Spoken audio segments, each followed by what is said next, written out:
হরে কৃষ্ণ। নমস্কার বন্ধুরা, সনাতনী ইউটিউব চ্যানেলে আপনাদের সকলকে স্বাগত জানাই। আজ আমি একটি অত্যন্ত গুরুত্বপূর্ণ বিষয় আলোচনা করব। হিন্দু ধর্মে বা সনাতন ধর্মের প্রধান ধর্মগ্রন্থ হল শ্রীমদ্ভাগবত গীতা। সমগ্র মানবজাতির জন্য পরম পুরুষ ভগবান শ্রীকৃষ্ণের সর্বশ্রেষ্ঠ উপহার হল শ্রীমদ্ভাগবত গীতা। শ্রী শ্রী গীতাতে সরাসরি বুঝিয়ে দেওয়া হয়েছে মানব জীবনের পুরো অর্থ। ব্যাপক অর্থে গীতাই হল সমগ্র মানবজাতির পূর্ণাঙ্গ ও আদর্শ জীবনবিধান। শুধু তাই নয়, নিয়মিত গীতা স্পর্শ করা, গীতা পাঠ করা, গীতা মাহাত্ম্য অনুধাবন করাও অনেক বড় পুণ্যের কাজ হিসেবে বিবেচিত করা হয়। এছাড়াও আমাদের সমাজে প্রতিদিন গীতা পাঠ করাকে সনাতন ধর্মাবলম্বীদের নিত্যকর্মের অংশ হিসেবে মনে করা হয়। আজ আমি বলবো বাড়িতে শুদ্ধভাবে শ্রীমদ্ভাগবত গীতা পাঠ করার সহজ সরল নিয়ম। এছাড়াও পুরো ভিডিওটি দেখলে আপনারা জানতে পারবেন গীতা পাঠের মন্ত্র কী, গীতা পাঠের উপকারিতা কী, আমাদের প্রতিদিন কেন গীতা পাঠ করা উচিত, গীতা কোথায় রাখবেন এবং কিভাবে রাখবেন, গীতা কখন স্পর্শ করবেন না, গীতা কিভাবে পড়বেন। এই সমস্ত প্রশ্নের উত্তর আপনি আজ পেয়ে যাবেন। শুধুমাত্র এই ভিডিওটা প্রথম থেকে শেষ পর্যন্ত দেখবেন। আর ভিডিওটা যদি কোনো রকমে ভালো লেগে থাকে তাহলে ভিডিওটিতে একটা লাইক করবেন। আর যদি কোনো নতুন বন্ধু হয়ে থাকেন তাহলে বলবো চ্যানেলটিকে সাবস্ক্রাইব করে পাশে থাকা বেল আইকন ক্লিক করে পাশে থাকবেন, যাতে নিত্য নতুন ভিডিওগুলি আপনার কাছে পৌঁছে যায়।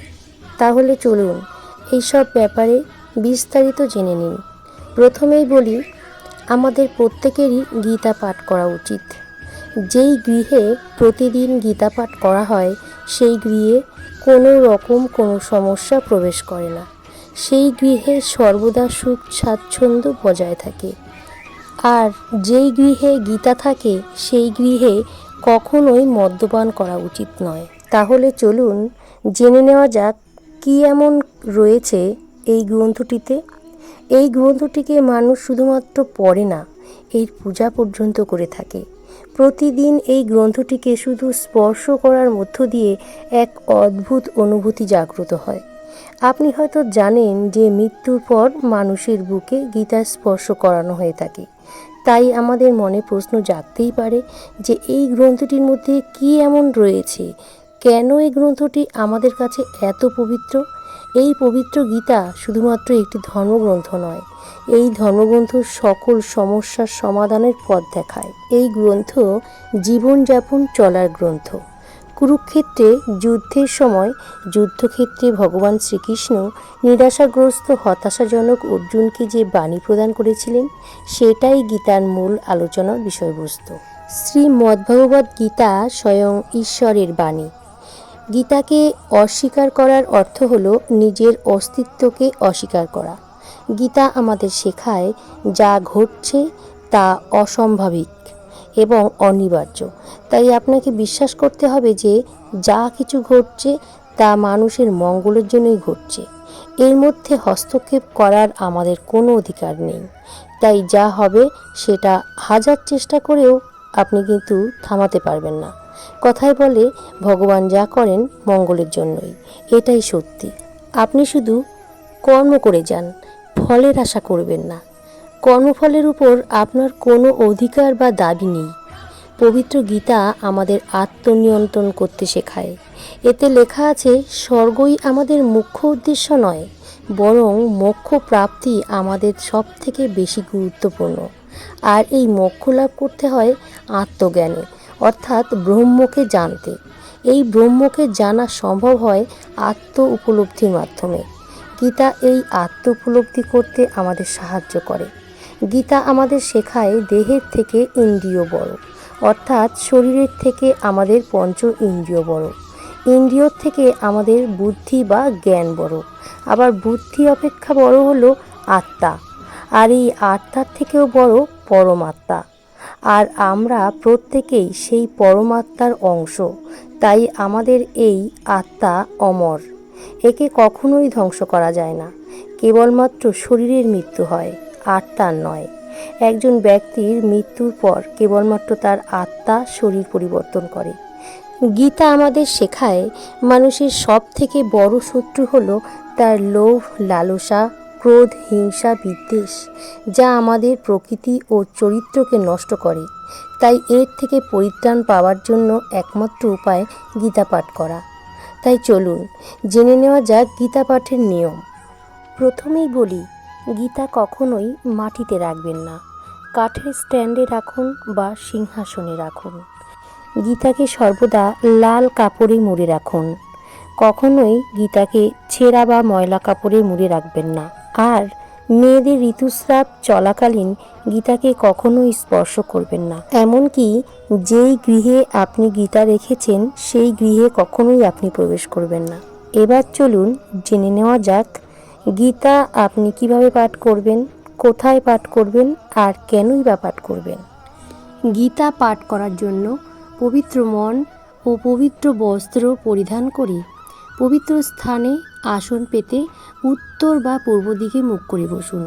এরপর আচমন, বিষ্ণু স্মরণ, সূর্যার্ঘ্য, স্বস্তিবাচন, সংকল্প, আসনাদি শুদ্ধি ইত্যাদি কার্যগুলো পর্যায়ক্রমে সেরে ফেলুন।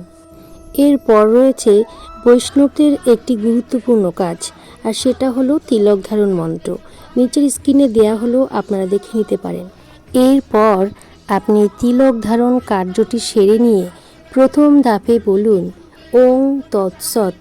এই মন্ত্রটি 3 বার উচ্চারণ করুন।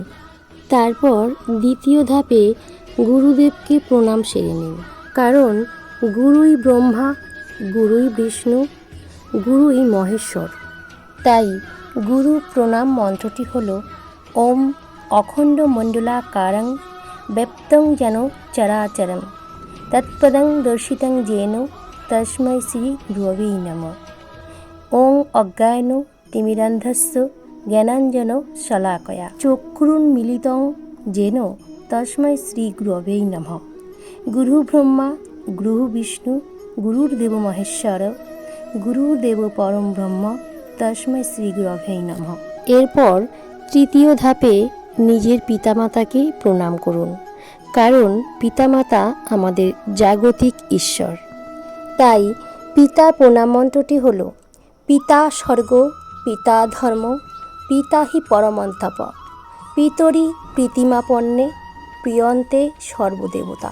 এরপর মাতার প্রণাম মন্ত্রটি হল মাতা জননী ধরিত্রী দয়াদ্র হৃদয়া সতী দেবীভ্যো রমণী শ্রেষ্ঠা নির্দোষা সর্বদুঃখহরা।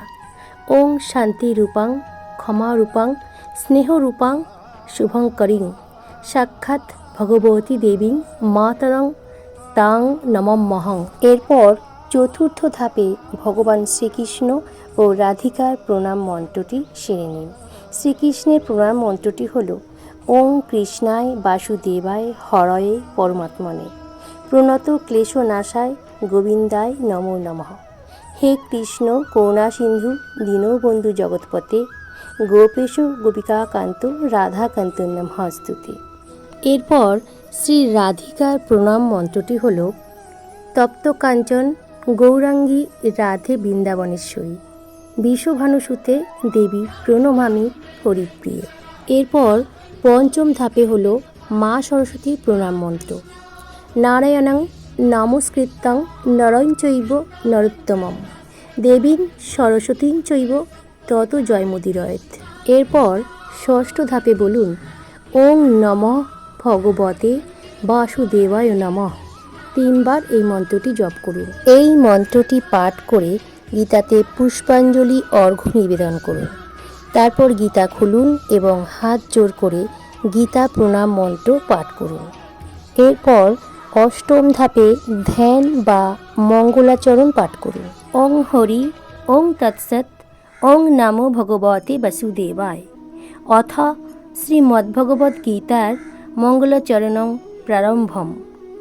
ওম পার্থায় প্রতিবোধিতাং ভগবতা নারায়ণেন স্বয়ং ব্যাসেন প্রথিতাং পুরাণমুনিনা মধ্যে মহাভারতম অদ্বৈতামৃতবর্ষিণীং ভগবতী মষ্টাদশাধ্যায়িনীং অম্ব তামনোৎসন্দ থামি ভগবদ্গীতে ভবদেশিনী।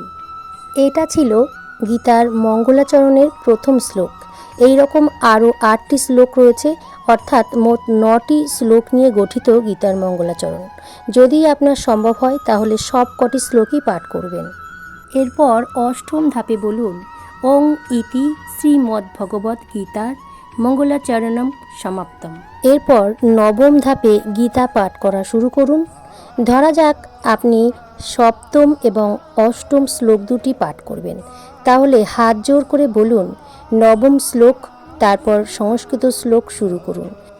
যদা যদা হি ধর্মস্য গ্লানির্ভবতি ভারত অভ্যুত্থানম ধর্মস্য তদাত্তনং সুজমহম পরিত্রাণায় সাধুনাং বিনাশায় চ দুষ্কৃতম ধর্ম সংস্থাপনার্থায় সম্ভবামি যুগে যুগে।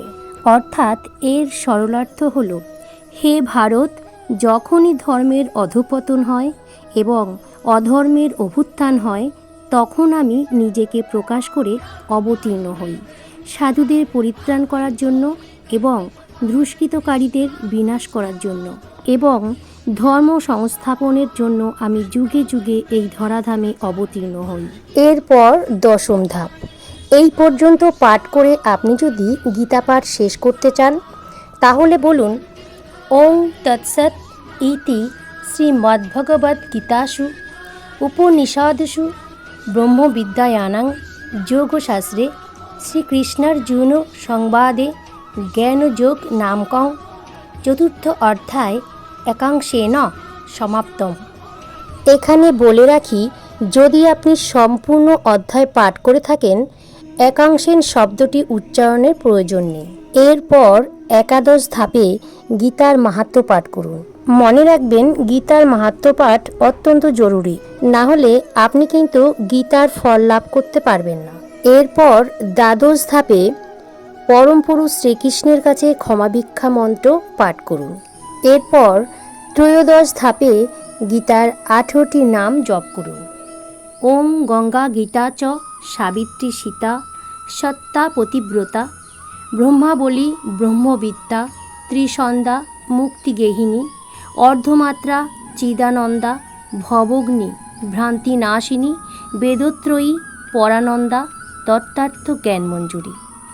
এরপর চতুর্দশ ধাপে পঞ্চতত্ত্ব সহ তারকব্রহ্ম মহানাম জপ করুন। জয় শ্রীকৃষ্ণ চৈতন্য প্রভু নিত্যানন্দ শ্রী অদ্বৈত গদাধর শ্রীবাসাদি গৌর ভক্তবৃন্দ।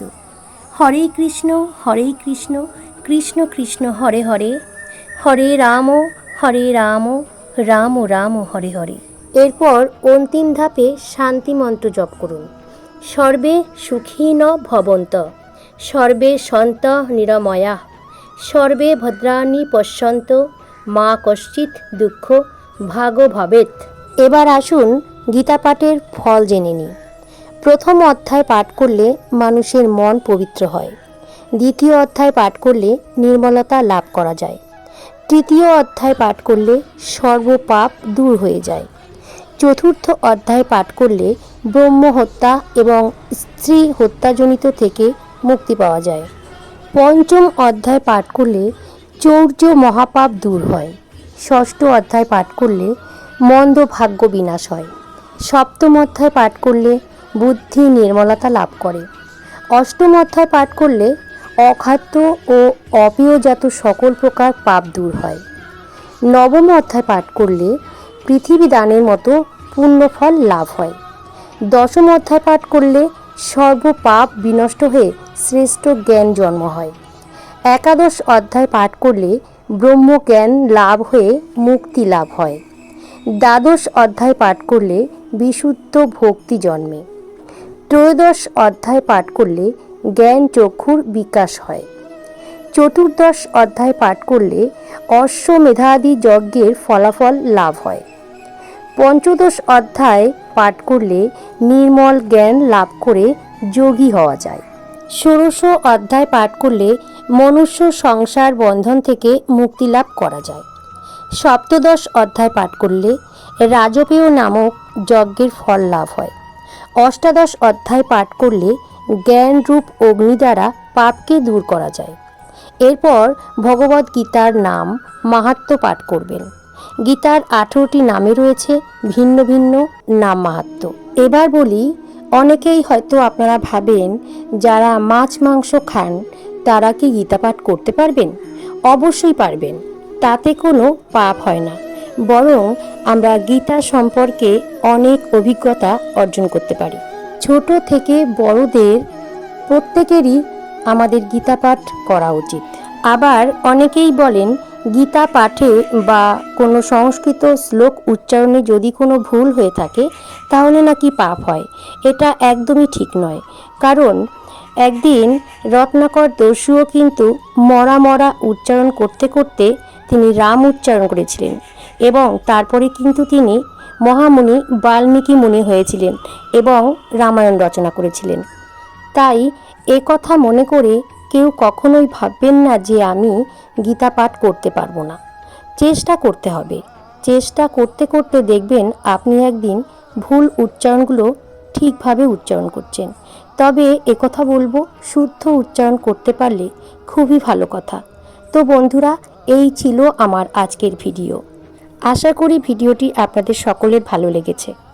ভিডিওতে যদি কোনো কিছু ভুল বলে থাকি তাহলে আপনারা গুরুজনেরা সন্তান হিসেবে আমাকে ক্ষমা করে দেবেন। তাহলে বন্ধুরা, আজকের মতো বিদায় নিচ্ছি। দেখা হবে আরেকটি নতুন ভিডিওর সঙ্গে। আপনারা সকলেই ভালো থাকুন, সুস্থ থাকুন, এই শুভকামনা করি। হরে কৃষ্ণ।